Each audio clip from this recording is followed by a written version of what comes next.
The Packers defeated the Chicago Bears at the Chicago Bears on field today in a nail-biter finish, a blocked field goal. As far as the weight of the moment, this was max. Like, you are maxed out today. And the Packers defense, they stepped up.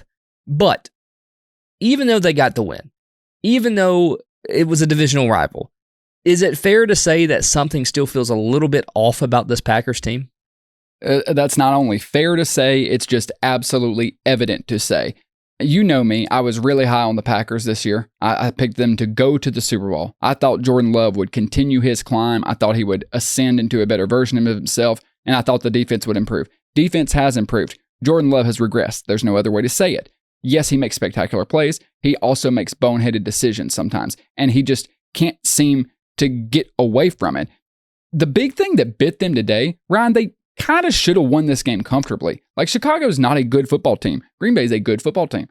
I understand. Everyone, don't hold on, time out. Hold on. I understand division rivals. It doesn't matter. It's, it's like the Iron Bowl in college football. Doesn't matter what your records are. Division rivals, it's tough games. I get it. But this was a corner TV game for me most of the game. Like, I had to go back and rewatch the condensed version before we recorded tonight because it was corner. Because I just was like, okay. It felt like Green Bay was about to start pulling away at any moment. And then you look and it's like, they're not, and they're not, and they're not. And then at the end, it's like, Chicago's going to win this game. Holy crap. But turnovers and not being able to finish drives.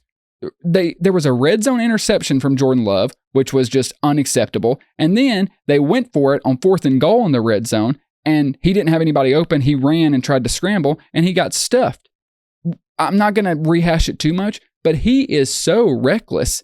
It's just not sustainable. And I know some of the way he pushes the ball downfield is what really gives your offense power. But maybe there's not a way to clean it up because we keep saying every week you got to clean it up. But they have to hit it home. They have to focus on this. I think that may be coming out in the play calling because Jordan Love only threw for 17 attempts today. Yes. So, and a lot of them were screens and at the line of scrimmage.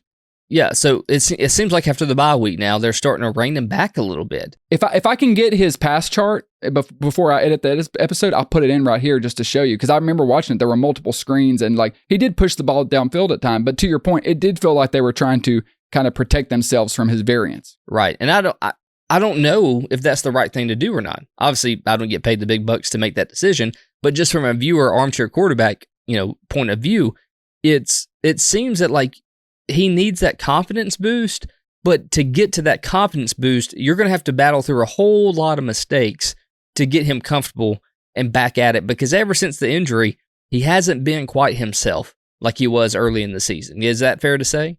I think that's fair to say. And even when we brought this topic up, I was thinking I wasn't going to research or do a graphic for this one, but I was thinking like, yeah, their offense just isn't looking good. And I went and looked at their numbers, and their offensive numbers are good. I was like, but that doesn't match what I'm seeing with my eyes. I'm watching their games. I watch every snap. Yeah. I pay for NFL Plus. I go back and watch what happens. Then I looked at their stats the last 3 games. So let me show you this graphic. This is comparing their offense overall season ranking and then just their offense the last 3 games. Yards a game. Season, 3rd overall. Last 3 games, 10th. Pass yards a game, 7th. Last 3 games, 12th. Rush yards a game. That seems what they're consistent at. 3rd in the NFL in rush yards a game on average. Over the last 3 games, though, it's 11th.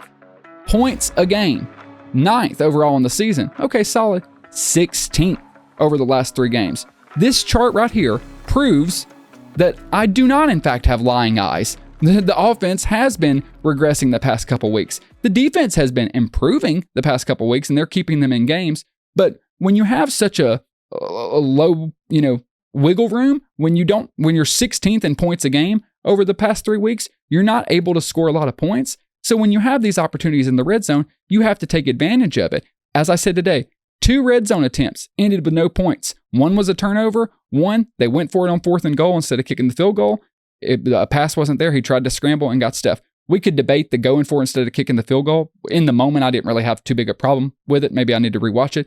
But you've got to find a way to finish out these drives and just limit mistakes. Particularly, to me, it's the red zone turnovers. If you're turning the ball over at the 40, at the 50, pushing it downfield, I can live with that, dude. That's fine. But when we get in the red zone, like Matt LaFleur's almost got to go grab the face mask and say, we are leaving with points. It's like, have you seen that clip of Denzel Washington talking about the Oscars? He's like, I'm leaving with something. You know, he says, I'm leaving with something. That's what I'd be telling Jordan Love. Hey, we're leaving with something out of this red zone trip. Something. 3, 7, I don't care. We're getting points.